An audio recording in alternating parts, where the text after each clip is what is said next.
Film की शुरुआत 1920 के मिस्र के रेगिस्तान में होती है। वहां एक पुरातत्वविद रिचर्ड अपने साथियों के साथ प्राचीन कब्रों और पिरामिड की खुदाई कर रहा होता है। रिचर्ड महत्वाकांक्षी और अहंकारी है। वह चाहता है कि उसकी खोज इतिहास में दर्ज हो और उसका नाम हमेशा के लिए अमर हो जाए। उसके साथ कुछ अनुभवी पुरातत्वविद हैं और कुछ स्थानीय मजदूर जो रेगिस्तान की कठिन परिस्थितियों में काम कर रहे हैं।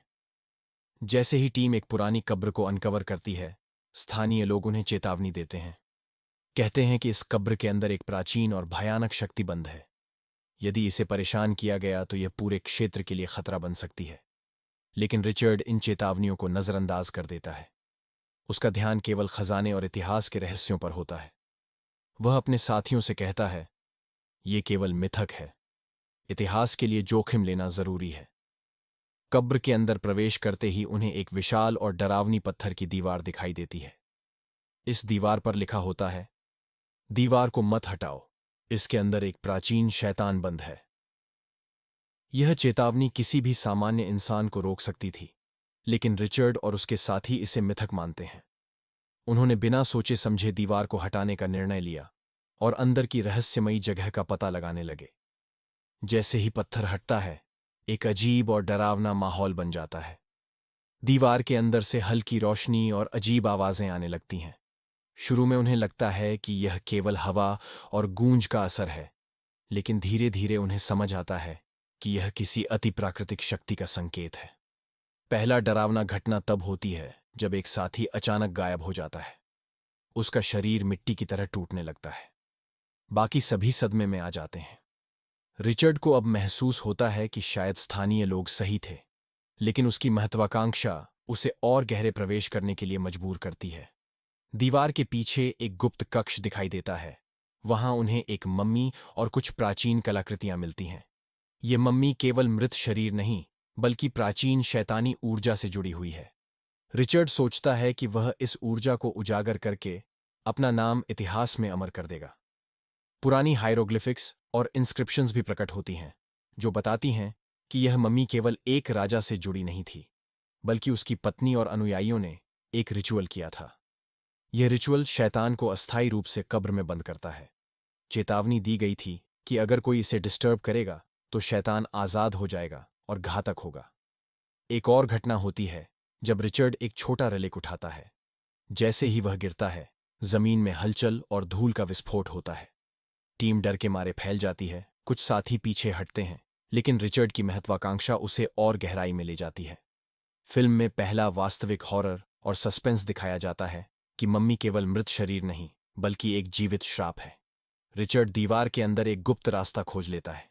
ये रास्ता प्राचीन हायरोग्लिफिक्स और संकरे अंधेरे गलियारों से भरा होता है। रोशनी केवल टॉर्च की होती है और हर कदम पर अजीब आवाजें और छायाएं दिखाई देती हैं।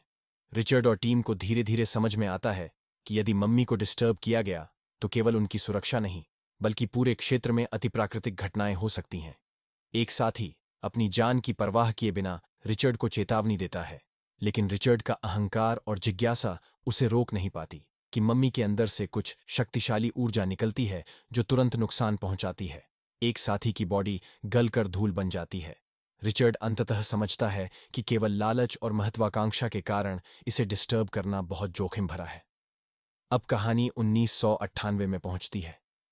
रिचर्ड की पोती सैम अब बड़ी हो चुकी है और अपने दादा की डायरी पढ़ रही है। सैम का सपना है कि वह अपने दादा की अधूरी खोज पूरी करे।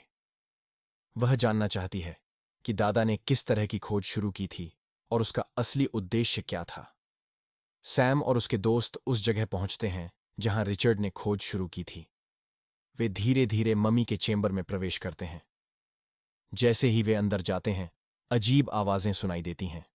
हवा ठंडी हो जाती है और शैडोज हर जगह दिखाई देती हैं। ब्रेड नाम का सदस्य अचानक अजीब विजन्स देखने लगता है। वह घबरा जाता है और लॉकेट लेकर बाहर भागने लगता है। जैसे ही वह गिरता है, वह गहरी खाई में मर जाता है।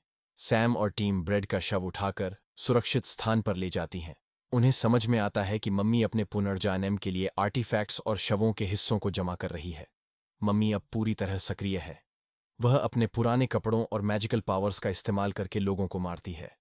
सैम और टीम पुरानी किताबों और इंटरनेट से टोलेस्ट और उसकी पूजा करने वालों के बारे में जानकारी इकट्ठा करती हैं। पता चलता है कि 3000 साल पहले टोलेस्ट ने लोगों को गुलाम बनाने के लिए जादू का प्रयोग किया था। मम्मी अपने शक्तिशाली अटैक्स जारी रखती है। कुछ सदस्य मारे जाते हैं।